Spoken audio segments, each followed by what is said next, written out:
ಮೈಸೂರಿನ ಜಯದೇವ ಆಸ್ಪತ್ರೆಯಲ್ಲಿ ನಿನ್ನೆ ಒಂದೇ ದಿನ ಸುಮಾರು 11 ಜನ ರೋಗಿಗಳು ಮೃತಪಟ್ಟಿದ್ದರು. ಇದು ಸಾರ್ವಜನಿಕರ ಸಾಕಷ್ಟು ಆತಂಕಕ್ಕೆ ಕಾರಣವಾಗಿದೆ. ಈ ಬಗ್ಗೆ ಮಾತನಾಡೋದಕ್ಕೆ ಜಯದೇವ ಆಸ್ಪತ್ರೆಯ ಮುಖ್ಯಸ್ಥರಾದಂತಹ ಡಾಕ್ಟರ್ ಸದಾನಂದ್ ಅವರು ನಮ್ಮ ಜೊತೆ ಇದ್ದಾರೆ. ಈ ರೋಗಿಗಳ ಸಾವಿಗೆ ಕಾರಣ ಏನೋ ಎಲ್ಲದರ ಬಗ್ಗೆ ಸಂಪೂರ್ಣ ಮಾಹಿತಿಯನ್ನು ನಮಗೆ ನೀಡ್ತಾರೆ. ಈಗ ನಾವು ಸದಾನಂದ್ ಸರ್ ಜೊತೆ ಮಾತಾಡೋದು. ಸರ್ ನಮಸ್ತೆ. ಸರ್ ನಮಸ್ಕಾರ. ಸರ್, ನಿನ್ನೆ ಒಂದೇ ದಿವಸ 11 ಜನ ರೋಗಿಗಳು ಮೃತಪಡೋದಕ್ಕೆ ಕಾರಣ ಏನು ಸರ್? ಪ್ರಮುಖ ಕಾರಣ? ಹೌದು, ನಿನ್ನೆ ನಮ್ಮ ಆಸ್ಪತ್ರೆಗೆ 24 ಗಂಟೆ ಅವಧಿಯಲ್ಲಿ ಬೆಳಗ್ಗೆ 8 ಗಂಟೆಯಿಂದ ಇವತ್ತು ಬೆಳಗ್ಗೆ 8 ಗಂಟೆವರೆಗೂ ಒಂದು 77 ಜನ ಪೇಷಂಟ್ಸು ಅಡ್ಮಿಟ್ ಆಗಿದ್ದಾರೆ. ಅದರಲ್ಲಿ 11 ಜನ ಪೇಷಂಟ್ಸು ಮರಣ ಹೊಂದಿದ್ದಾರೆ. ಇದು ಅನ್ಯೂಶುಲಿ ಹೈ ಡೆತ್ ರೇಟ್. ನಾವು ಈ ತಿಂಗಳ ಲೆಕ್ಕ ತಗೊಂಡ್ರೆ ಅಥವಾ ಕಳೆದ ಒಂದು ವರ್ಷದ ಲೆಕ್ಕ ತಗೊಂಡ್ರೆ ನಮ್ಮಲ್ಲಿ ಶೇಕಡವಾರು ಮರಣ ಪ್ರಮಾಣ 6ರಿಂದ 8% ಆಗುತ್ತೆ. ಅಂದರೆ 100 ಜನ ಅಡ್ಮಿಟ್ ಆದರೆ ಒಂದು 6ರಿಂದ 8 ಜನ ಪೇಷಂಟು ಸಾಮಾನ್ಯವಾಗಿ ತೀರ್ಕೊಳ್ತಾರೆ. ನಿನ್ನೆ ಒಂದು ದಿವಸ ಮಾತ್ರ ಸ್ವಲ್ಪ ಜಾಸ್ತಿ ಡೆತ್ಸ್ ಆಗಿದೆ. ಈ ತಿಂಗಳು 1ನೇ ತಾರೀಕಿಂದ ಲೆಕ್ಕ ತೊಗೊಂಡ್ರು ಕೆಲವು ದಿವಸ 0 ಡೆತ್ಸ್, ಒಬ್ಬರು ಸತ್ತಿರೋದಿಲ್ಲ, ಕೆಲವು ದಿವಸ 1 ಡೆತ್ ಆಗಿದೆ, 2 ಡೆತ್ಸ್ ಆಗಿದೆ. ಆ್ಯಾವ್ರೇಜ್ ತೊಗೊಂಡಾಗ 5 to 6% is the death rate. Sir, ನಿನ್ನೆ ಮಾತ್ರ ಡೆತ್ ರೇಟ್ ಜಾಸ್ತಿ ಆಗೋದಕ್ಕೆ ಪ್ರಮುಖ ಕಾರಣ ಏನು ಸರ್? ಅಂದರೆ ಅವ್ರು ಕ್ರಿಟಿಕಲ್ ಕಂಡೀಷನ್ ಇದ್ದಾರಾ ಅಥವಾ ನಿಮ್ಮ ವೈದ್ಯರ ನಿರ್ಲಕ್ಷ್ಯದಿಂದ ಅವರು ಡೆತ್ ಆಗಿದೆ ಸರ್? ಈಗ ನಿನ್ನೆ ಮರಣ ಹೊಂದಿದ ಎಲ್ಲ ಪೇಷಂಟ್ಸ್ ಫೈಲು ನಾನು ರಿವ್ಯೂ ಮಾಡಿ ನೋಡಿದ್ದೀನಿ. ಅದರಲ್ಲಿ ಒಂದು 3 ಅಂಶ ಕಾಮನ್ನಾಗಿ ಕಂಡು ಬರುತ್ತೆ. ಒಂದು, ಅವರು ವಯಸ್ಸಾದ ಪೇಷಂಟ್ಸ್, 60ರಿಂದ 80 ವರ್ಷ ವಯಸ್ಸಾದವರೇ ಮೆಜಾರಿಟಿ ಆಫ್ ಪೇಷಂಟ್ಸ್ ಇದ್ದರು. ಎರಡನೇದು, ಅವರು ಅಡ್ಮಿಟ್ ಆಗೋ ಟೈಮಲ್ಲೇ ತುಂಬ ಕ್ರಿಟಿಕಲಿ ಇಲ್ಲಿದ್ದರು. ಅಂದರೆ ನಮ್ಮ ಜಯದೇವ ಆಸ್ಪತ್ರೆ ಏನಂದರೆ ಅದು ರೆಫರಲ್ ಹಾಸ್ಪಿಟ್ಲ್. ಅಂದರೆ ಮೈಸೂರು ಮತ್ತು ಸುತ್ತಮುತ್ತಲಿನ 5 ಜಿಲ್ಲೆ ಇರುವಂತಹ ತುಂಬ ಸೀರಿಯಸ್ ಪೇಷಂಟ್ಸು ಇಲ್ಲಿಗೆ ಆ್ಯಂಬುಲೆನ್ಸಲ್ಲಿ ರೆಫರ್ ಆಗಿ ಬರ್ತಾರೆ. ಬೇರೆ ಕಡೆ ತುಂಬ ಸೀರಿಯಸ್ ಆದ ಕೂಡಲೇ ಅವ್ರು ಮಾಡೋದು ಜಯದೇವಗೆ ರೆಫರ್ ಮಾಡೋದು. ಸೊ ನಮ್ಮಲ್ಲಿ ಅಡ್ಮಿಟ್ ಆಗೋ ಟೈಮಲ್ಲೇ ತುಂಬ ಸೀರಿಯಸ್ ಆಗೇ ಬಂದಿರ್ತಾರೆ ಪೇಷಂಟ್ಸು. ಸೊ ನಿನ್ನೆ ಆ ಥರದ ಪೇಷಂಟ್ಸು ತುಂಬ ಜಾಸ್ತಿ ಜನ ಬಂದಿದ್ದರು. ಆಮೇಲೆ ಇನ್ನೊಂದು ಕಾರಣ ಅಂದರೆ ಅವರು ತುಂಬ ತಡವಾಗಿ ಬಂದಿದ್ದರು. ಅಂದರೆ ಸಾಮಾನ್ಯವಾಗಿ ನಾವು ಹೇಳ್ತೀವಿ ಹಾರ್ಟ್ ಅಟ್ಯಾಕ್ ಆದರೆ ವಿತಿನ್ 1 hour ನೀವು ಹಾಸ್ಪಿಟ್ಲಿಗೆ ಬರಬೇಕು, ಟ್ರೀಟ್ಮೆಂಟ್ ತೊಗೋಬೇಕು, ಆವಾಗ ನಾವು ನಿಮ್ಮನ್ನು ಉಳಿಸೋ ಸಾಧ್ಯತೆ ತುಂಬ ಚೆನ್ನಾಗಿರುತ್ತೆ ಅಂತ. 1 ಗಂಟೆ ತಡವಾದಾಗ್ಲೂ ಅದು ಸಾವಿನ ಪ್ರಮಾಣ ಜಾಸ್ತಿ ಆಗ್ತಾ ಹೋಗುತ್ತೆ, ಅವ್ರು ಉಳಿಯುವಂಥ ಸಾಧ್ಯತೆಯೂ ಕಮ್ಮಿ ಆಗ್ತಾ ಹೋಗುತ್ತೆ. ಸರ್, ನೀವು ಹೇಳಿದ್ರಿ ಡೆತ್ ಆಗಿರೋರೆಲ್ಲ 60 ವರ್ಷ ಮೇಲ್ಪಟ್ಟವರು 80 ವರ್ಷದವರಿಗೆ ಅಂತ. ಆ ಟೈಮ್ ಆ ಏಜ್ನಲ್ಲಿ ಹೃದಯಾಘಾತ ಆದರೆ ಸರ್ವೈವ್ ಆಗೋದು ತುಂಬ ಕಷ್ಟ ಇರ್ತದೆ. ನೀವು ಆ ರೋಗಿ ಕಡೆ ಸಂಬಂಧಿಕರಿಗೆ ನೀವು ಈ ವಿಚಾರವನ್ನು ತಿಳಿಸಿದ್ರೆ ಸರ್? ಹೌದೌದು, ಖಂಡಿತವಾಗಿ ಹೇಳಿದ್ದೀವಿ. ಈಗ ನಿನ್ನೆ ಇದೆಲ್ಲ ಸೋಷಿಯಲ್ ಮೀಡಿಯಲ್ಲಿ ಗಲಾಟೆ ಮಾಡಿದಂಥ ರೋಗಿಗೂ ಅಷ್ಟೇ, ಅವರು 70 ವರ್ಷ ವಯಸ್ಸಾಗೋಂಥ ರೋಗಿ, ಅವರು ಬಂದಾಗಲೇ ಕಂಡೀಷನ್ ಸೀರಿಯಸ್ ಆಗಿತ್ತು. ಅವರು 12 ಗಂಟೆ ತಡವಾಗಿ ಹಾಸ್ಪಿಟ್ಲಿಗೆ ಬಂದಿದ್ದಾರೆ. ಬೆಳಗ್ಗೆ 6 ಗಂಟೆಗೆ ಹಾರ್ಟ್ ಅಟ್ಯಾಕ್ ಆಗಿದೆ, ಎದೆನೋ ಬಂದಿದೆ. ಅವರು ಸಂಜೆ 6 ಗಂಟೆಗೆ ಹಾಸ್ಪಿಟ್ಲ್ ಎಂಟ್ರ್ ಆಗ್ತಾರೆ. ಬಂದಿದ್ದೇ ತುಂಬ ತಡವಾಗಿ ಮತ್ತು ಅಡ್ಮಿಟ್ ಆಗೋ ಟೈಮಲ್ಲೇ ಅವರಿಗೆ ಹಾರ್ಟು ತುಂಬ ಡ್ಯಾಮೇಜ್ ಆಗಿತ್ತು. ಬರೀ 25% ಕೆಲಸ ಮಾಡ್ತಾಯಿತ್ತು. ಅವರಿಗೆ ಉಸಿರಾಡೋಕ್ಕೂ ಕೂರೋಕ್ಕೂ ಆಗ್ತಾ ಇರಲಿಲ್ಲ. ಲಂಗ್ಸ್ ಎಲ್ಲ ನೀರು ಸೇರಿಕೊಂಡು ಇನ್ನೇನು ಪ್ರಾಣ ಹೋಗೋಂಥ ಸ್ಥಿತಿಯಲ್ಲಿ ಅವರು ಹಾಸ್ಪಿಟ್ಲ್ ಎಂಟ್ರ್ ಆಗ್ತಾರೆ. ಅವರು ಇದ್ರ ಬಗ್ಗೆ ಅವ್ರಿಗೂ ನಾವು ಹೇಳಿರ್ತೀವಿ. ಇಮಿಡಿಯೇಟ್ಲಿ ಅವ್ರನ್ನ ICUಗೆ ಅಡ್ಮಿಟ್ ಮಾಡಿ ಬೇಕಾದ ಚಿಕಿತ್ಸೆ ನಾವು ಸ್ಟಾರ್ಟ್ ಮಾಡಿರ್ತೀವಿ. ಡಾಕ್ಟರ್ಸ್ ಅವ್ರ ಹತ್ರ 2 ಸಲ ಇಂಟ್ರ್ಯಾಕ್ಟ್ ಮಾಡಿದ್ದಾರೆ. 3 ಜನ ಡಾಕ್ಟರ್ಸ್, ಕ್ಯಾಶುಯಾಲಿಟಿಲೊಬ್ಬರು, ICUನಲ್ಲೊಬ್ಬರು, ಇನ್ನೊಬ್ಬರು ಸೀನಿಯರ್ ಡಾಕ್ಟರ್ಸ್, 3 ಜನ ಡಾಕ್ಟರ್ಸ್ ಅವ್ರ ಹತ್ರ ಆಗಲೇ ಮಾತಾಡಿ ಅವರ ಕಂಡೀಷನ್ ಎಕ್ಸ್ಪ್ಲೇನ್ ಮಾಡಿ ಹೇಳಿರ್ತಾರೆ.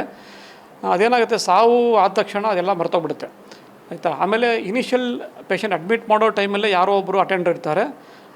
ಸತ್ತ ಮೇಲೆ ಇನ್ನಾರೋ ಗಲಾಟೆ ಮಾಡೋಕ್ಕೆ ಹೊಸಬ ಯಾರೋ ಬರ್ತಾನೆ. ಸೊ ಈಗಿರೋರು ಕಾಣಿಸೋದಿಲ್ಲ ನಮಗೆ. ನಾವು ಯಾರ ಹತ್ರ ಮಾತಾಡಿರ್ತೀವೋ ಅವ್ರು ನಮಗೆ ಕಾಣಿಸ್ತಾ ಇರೋದಿಲ್ಲ.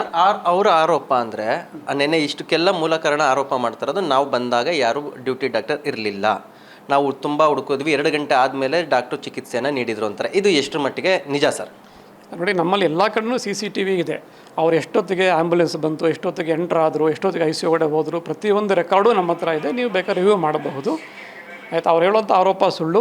ಅವ್ರು ಬಂದ ಕೂಡಲೇ ಪೇಷಂಟ್ನ ಕ್ಯಾಶುಯಾಲಿಟಿ ನೋಡಲಾಗಿದೆ, ಅಡ್ಮಿಟ್ ಮಾಡಲಾಗಿದೆ, ಟ್ರೀಟ್ಮೆಂಟನ್ನು ಶುರು ಮಾಡಲಾಗಿದೆ. ಈ ಮಧ್ಯರಾತ್ರಿ ಏನಾಗುತ್ತೆ, ಯಾರೂ ಪೇಷಂಟ್ ಇಲ್ಲ ಅನ್ನೋ ಟೈಮ್ನಲ್ಲಿ ಕ್ಯಾಶುಯಾಲಿಟಿ ಡಾಕ್ಟ್ರು ರೆಸ್ಟ್ ತೊಗೊಳಕ್ಕೆ ಪಕ್ಕದಲ್ಲೇ ಎಲ್ಲ ಕಡೆಯೂ ಅಟ್ಯಾಚ್ ಆಗಿ ನಾವೊಂದು ಡಾಕ್ಟ್ರಿಗೆ ಒಂದು ರೆಸ್ಟ್ ಬೇಕಾಗುತ್ತೆ, ಅವ್ರಿಗೊಂದು ರೂಮ್ ಕೊಟ್ಟಿರ್ತೀವಿ. ಅಲ್ಲಿ ಅವರು ವಿಶ್ರಾಂತಿ ಒಂದು 1/4 ಗಂಟೆ 20 ನಿಮಿಷ ವಿಶ್ರಾಂತಿ ತೊಗೋತಾರೆ. ಇನ್ನೊಂದು ಪೇಷಂಟ್ ಬಂದ ಕೂಡಲೇ ಇಮಿಡಿಯೇಟಾಗಿ ವಿತಿನ್ 2-3 ಮಿನಿಟ್ಸ್ ಅವರು ಅಲ್ಲಿ ಹಾಜರಾಗ್ತಾರೆ ಅವರು. ಸೊ ಆ ರೆಸ್ಟ್ ತೊಗೊಳ್ಳೋ ಟೈಮಲ್ಲಿ ಇವರು ಖಾಲಿ ಚೇರ್ ವಿಡಿಯೋ ಮಾಡಿ ಹಾಕಿದ್ರೆ ನಾನೇನು ಮಾಡೋಕ್ಕಾಗಲ್ಲ. ಯಾಕಂದರೆ ಅವ್ರಿಗೂ ನಾವು ಸ್ವಲ್ಪ ರೆಸ್ಟ್ ಕೊಡಬೇಕಾಗತ್ತೆ. ಪ್ರತಿಯೊಂದು ಡ್ಯೂಟಿ ಏರಿಯಾ ಪಕ್ಕನೂ ಒಂದು ರೆಸ್ಟ್ ಏರಿಯಾ ಅಂತ ನಾವು ಕ್ರಿಯೇಟ್ ಮಾಡಿರ್ತೀವಿ. ಅಲ್ಲಿಂದ 2 ನಿಮಿಷದಲ್ಲಿ ಪೇಷಂಟು ಡಾಕ್ಟ್ರು ಬಂದು ಅಟೆಂಡ್ ಮಾಡಬಹುದು. ಸರ್, ಸುತ್ತಮುತ್ತ 5 ಜಿಲ್ಲೆಗಳಿಗೆ ಒಂದು ನಂಬಿಕೆಯ ಆಸ್ಪತ್ರೆ ಅಂದರೆ ಜಯದೇವ ಆಗಿದೆ. ಯಾಕಂದರೆ ಹೃದಯಾಘಾತ ಯಾವುದೇ ವಿಚಾರ ಆದರೂ ಕಡು ಬಡವರಿಂದ ಶ್ರೀಮಂತರವರಿಗೆ ಜಯದೇವಾಗೆ ಫಸ್ಟ್ ಬರ್ತಾರೆ. ಈ ನಿನ್ನೆ ನಡೆದಿರೋ ಘಟನೆಯಿಂದ ಅವ್ರಿಗೆಲ್ಲ ಆತಂಕ ಆಗಿದೆಯಾ, ಎಲ್ಲೋ ಒಂದು ಕಡೆ ನಂಬಿಕೆಯ ಗೋಡೆ ಕುಸಿತಾ ಇದೆಯಾ, ಇದ್ರ ಬಗ್ಗೆ ನೀವೇನು ಹೇಳ್ತೀರಿ ಸರ್? ಖಂಡಿತವಾಗಿ. ಸೊ ಈ ಥರ ಅಪಪ್ರಚಾರ ಸೋಷಿಯಲ್ ಮೀಡಿಯಲ್ಲಿ ಬಂದಾಗ ಏನಾಗುತ್ತೆ, ಜನಗಳಿಗೆ ನಮ್ಮ ಮೇಲೆ ನಂಬಿಕೆ ಹೊರಟೋಗ್ಬಿಡುತ್ತೆ. ನಮ್ಮ ವೈದ್ಯರು ಮತ್ತು ಸಿಬ್ಬಂದಿ ಹಗಲು ರಾತ್ರಿ ಭಾಳ ಶ್ರಮಪಟ್ಟು ಕೆಲಸ ಮಾಡ್ತಾ ಇದ್ದಾರೆ. ನಮ್ಮ ಮೇಲೆ ಒತ್ತಡ ತುಂಬ ಜಾಸ್ತಿ ಇದೆ. ಏನಕ್ಕೆಂದರೆ ದಿನೇ ದಿನ ಹಾಸ್ಪಿಟ್ಲಿಗೆ ಬರೋ ಪೇಷಂಟ್ ಸಂಖ್ಯೆ ಜಾಸ್ತಿ ಆಗ್ತಾ ಇದೆ ಮತ್ತು ತುಂಬ ಸೀರಿಯಸ್ ಆಗಿ ಬರೋವಂಥ ಪೇಷಂಟ್ಸು ಜಾಸ್ತಿ ಇದ್ದಾರೆ. ಸೊ ಹಾಗಾಗಿ ಎಲ್ಲರ ಹತ್ರ ನಾವು ಹೆಚ್ಚಿನ ಕೆಲಸ ಮಾಡಿಸ್ತಾ ಇದ್ದೀವಿ. ಅವರ ಪೇಷಂಟ್ ಸಂಖ್ಯೆ ಜಾಸ್ತಿ ಆಗ್ತಾ ಇದೆ, ಅದರ ತಕ್ಕನಾಗಿ ನಿಮ್ಮ ವೈದ್ಯಕೀಯ ಸಿಬ್ಬಂದಿಗಳ ಸಂಖ್ಯೆ ಕಡಿಮೆ ಇದೆಯಾ, ಅದು ಕರೆಕ್ಟ್ ಆಗಿದೆಯಾ ಸರ್? ಖಂಡಿತವಾಗಿ ಕಡಿಮೆ ಇದೆ. ಈಗ ದಿನ ಪೇಷಂಟ್ಸು ಜಾಸ್ತಿನೇ ಆಗ್ತಾ ಇದ್ದಾರೆ, ಸಿಬ್ಬಂದಿ ಮಟ್ಟ ಆಲ್ಮೋಸ್ಟ್ ಅಷ್ಟರಲ್ಲೇ ಇದೆ.